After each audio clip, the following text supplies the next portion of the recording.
Welcome to Civil War Digital Digest. I'm Will. As we record this, the holidays are upon us in 2022, and it's time to think about gift giving. Let me give you a suggestion today for a friend or even for yourself. Today, I want to introduce you to a newly published book, Heart and Tatters. Well, this edition is newly published. These are the memoirs of Eunice Hunt Tripler. She's the wife of Charles Stewart Tripler, the first medical officer of the Army of the Potomac. These are originally published by her family about 2 months after she passed in the early 1900s. She's buried at Detroit's historic Elmwood Cemetery. Her story ends here in Michigan. Her father is from the area. He is an Army officer who fights in the War of 1812, but then serves after the war when Eunice is born in the Washington, D.C. area. It's fantastic to see this because Eunice writes her memories from a young child forward. You'll get to meet a lot of people out of history through her eyes. And it's great to see the young republic and our young capital. Matter of fact, she even mentions how big of an improvement it was when they put gas lighting on the streets of Washington, D.C.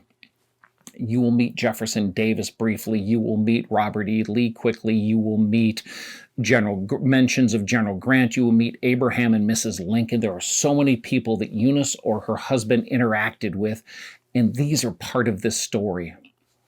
As we move forward in history, we look for ways to amplify more voices out of history. The wife of an Army officer, certainly a great way to do this.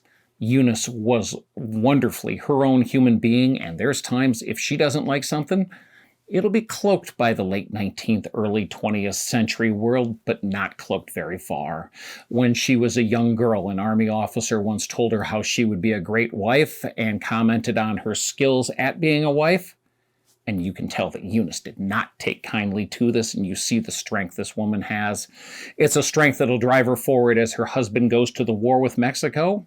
Incidentally, he sees his first Christmas tree down in Mexico. And then later, as he serves as the chief medical officer for the Army of the Potomac, his wife tries to go visit him, something we see other wives doing. Tripler is very clear that this is no place for his wife, and she goes home quickly. They spend many years separated while she raises the family. They lose several children, as is a regular issue for many families during the Civil War, yet they stay strong together. Tripler is a good medical officer, but it seems he's not as good of a politician. He runs afoul of the Sanitary Commission, and under some pressure from them, Jonathan Letterman is sent to replace Tripler. Eunice feels very maligned on her husband's behalf and spends the rest of her life defending him.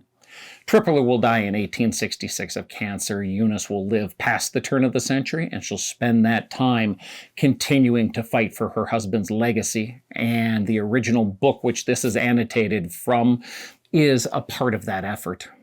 Well, those annotations are fantastic. The editor, Jack Dempsey, who is himself a published author, has gone ahead and taken 184 pages of the original memoirs and narrowed it down to the stories that are germane to Eunice Hunt's family background and her time in D.C., and to the Tripler stories and the Civil War. So for those of us who are Civil War buffs, this puts some focus in the book and helps us get a glimpse at those. It also will help us. You're going to see so many names mentioned, and you may not remember all of them. Well, Jack has done the research. Be sure to use the footnotes. They're fantastic. If you don't remember somebody, or if you want a quick brush up, there's going to be a mention. You see a name, there'll be a number next to it. Go down to the footnotes. I found them incredibly helpful. Beyond that, there's some real good that this book is going to do in the world of Civil War memory.